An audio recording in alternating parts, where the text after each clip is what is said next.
अस्सलाम वालेकुम, वेलकम जी रिहाना के किचन में। तो कैसे हैं आप? तो जी आज मैं बना रही हूँ 2 सालन। तो ये मैंने कीमा डाल दिया इसके अंदर वॉश करके, और ये लहसुन अदरक प्याज का पेस्ट, और ये चली गई लाल मिर्चें, हल्दी पाउडर, धनिया पाउडर और नमक जायके के मुताबिक। और अब डालूँगी इसके अंदर ऑयल। तो जी आज मैं बना रही हूँ 2 सालन, यानी कि 2 रेसिपी। तो मेरे हस्बैंड ने कहा कि मुझे भुना हुआ कीमा बना दो, तो मैंने एक तरफ कढ़ाई में रख दिया था भुना हुआ कीमा।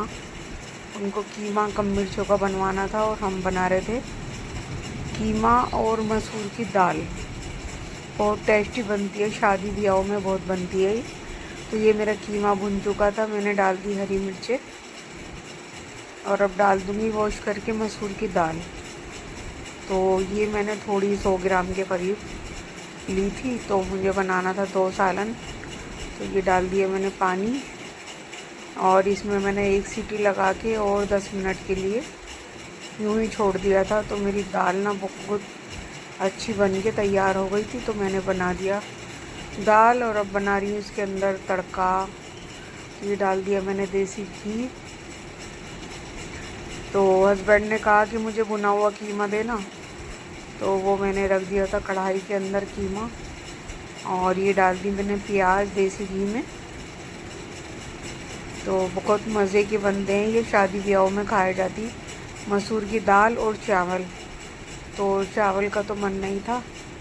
तो ये बन गई मेरी दाल, तैयार हो गई, और मेरा तड़का हो रहा है तैयार।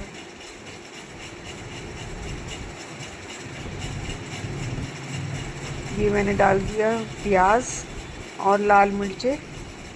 अब ये बन गया मेरा तड़का, तैयार हो गया। और मैंने इसके अंदर आपको नहीं दिखाया था, मैंने गरम मसाला पाउडर भी डाला था, वो लाजमी डलता है। और ये बन के तैयार हो गई मेरी मसूर की दाल।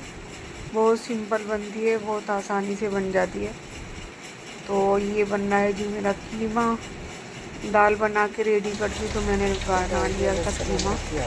तो ये भी इसी तरह से कीमा वॉश किया, लहसुन अदरक प्याज का पेस्ट डाला, और डाल दूँगी ड्राई मसाले, और इसी तरह से बन जाता है ये भी। तो बहुत मज़े के बने थे मेरे दोनों सालन। तो मेरे हस्बैंड को ना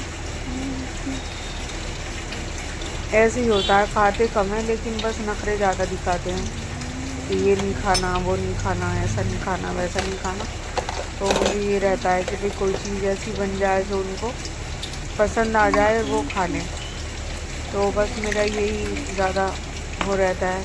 तो जो वो कहते हैं मैं वही बना देती हूँ। तो उन्होंने कहा कीमा भून दो, तो मैंने कहा चलो ठीक है। तो उन्होंने कहा धनिया मत डालना, हरा धनिया मत डालना, अदरक मत डालना, और पीस के डाल देना, साबुत मत डालना कटिंग करके। तो ये डाल दिया मैंने ऑयल, और अब इसको कवर करके रख दूँगी मैं भुनने के लिए। तो बस कीमा मेरा भुन चुका था ये, और ये तैयारी पे था। बस मैं इसको खोल के भून रही थी, और मैंने ना इसको कम मसाले वाला और कम मिर्चे वाला बनाया था। तो ये मैंने इसको बाद में ना कट करके हरी मिर्चें डाल दी, इससे बहुत अच्छा टेस्ट आता है। और धनिया वाले धनिया भी डाल सकते हैं, डालना चाहिए, लेकिन मेरे हस्बैंड की फरमाइश पे था तो वो नहीं खाते धनिया, तो मैंने नहीं डाला। और बहुत ही यमी, बहुत मज़े का बना था मेरा कीमा। तो हमने बंदे ही कितने हैं, हम थोड़े ही बंदे हैं, तो दोनों चीज़ ही टेस्ट करके और खाई थी हमने। कीमा भी खाया था, दाल कीमा भी खाया था। तो ये 2 रेसिपी मैंने बनाई थी आज, इसी वजह से, हस्बैंड की वजह से। तो मैंने देसी घी डाला था इसके अंदर, और बहुत मज़े का, और बहुत ही खुशबू आ रही थी। तो सालन अच्छा होता है ना, तो खुशबू कहीं से कहीं पे पहुंच जाती है। तो मेरे हस्बैंड आ गए थे, और वो कहने लगे थे कि खुशबू तो माशाल्लाह से बहुत अच्छी आ रही है। मैंने कहा खुशबू नहीं आ रही, माशाल्लाह से बने भी बहुत अच्छे हैं। तो उन्होंने एक रोटी बनवाई और खाई। तो बस यहीं का आज का व्लॉग यहीं तक था। अल्लाह हाफ़िज़।